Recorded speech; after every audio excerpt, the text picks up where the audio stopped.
Yes दोस्तों, आज हम पढ़ेंगे प्रोबेबिलिटी का एक बहुत ही ज़्यादा important topic, total probability theorem. इसके कंसेप्ट को ध्यान से पढ़ना, बहुत ही इंटरेस्टिंग टॉपिक है ये, और एग्ज़ाम में बहुत ज़्यादा पूछा जाता है। देखिए, मान लीजिए ये कोई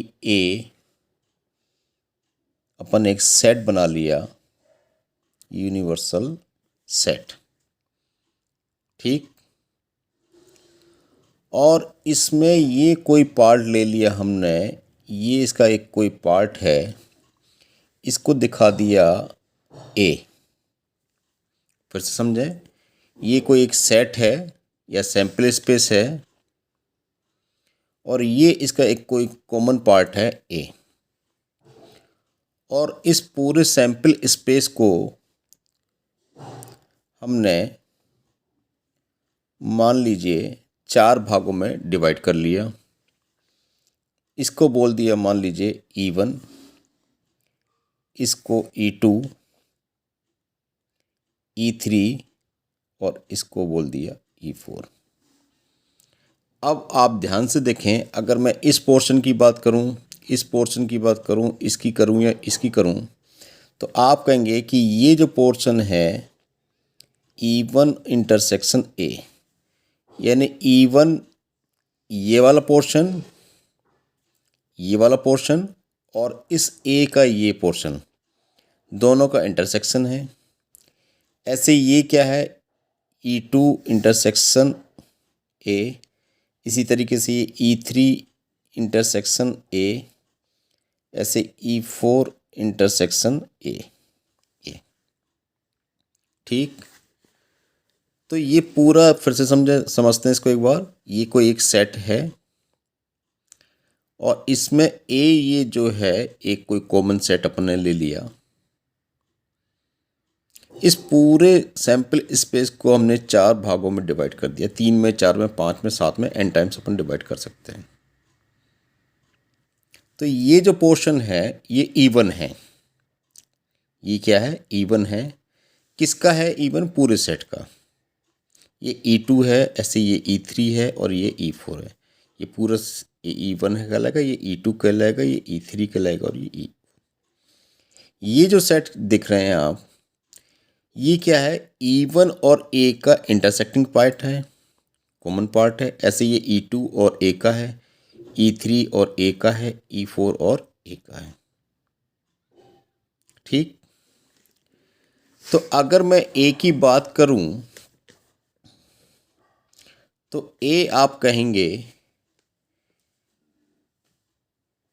ये जो A पार्ट है ये, इसको मैं लिख सकता हूं, क्या लिख सकता हूं, E1 intersection A plus E2 intersection A plus E3 intersection A,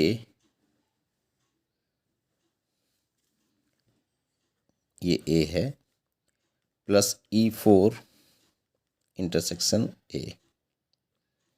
क्योंकि अगर इन सबको प्लस कर दें तो ये A के बराबर होगा। और अगर हम इसमें प्रोबेबिलिटी लगा देते हैं तो ये होगा PA P E1 intersection A P E2 intersection A P E3 intersection A plus P4 PE4 intersection A। तो ये PA है। ये स्टेटमेंट कहलाता है टोटल प्रोबेबिलिटी थ्योरम। अब आप ध्यान से देखें, यहाँ E1 intersection E2 intersection E3 intersection E4 क्या है, 5। यानी ये म्यूचुअली एक्सक्लूसिव इवेंट हैं। और अगर इन सब को यूनियन कर दें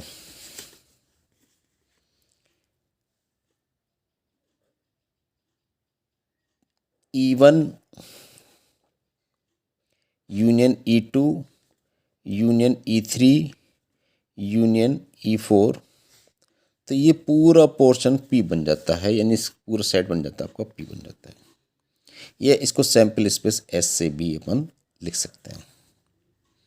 तो ये तो थी टोटल प्रोबेबिलिटी थ्योरम।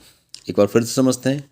ये कोई एक सेट है, ये कोई एक इवेंट लिया अपन ने A, और इस सेट को हमने पूरे 4 भागों में डिवाइड कर दिया, E1 E2 E3 E4।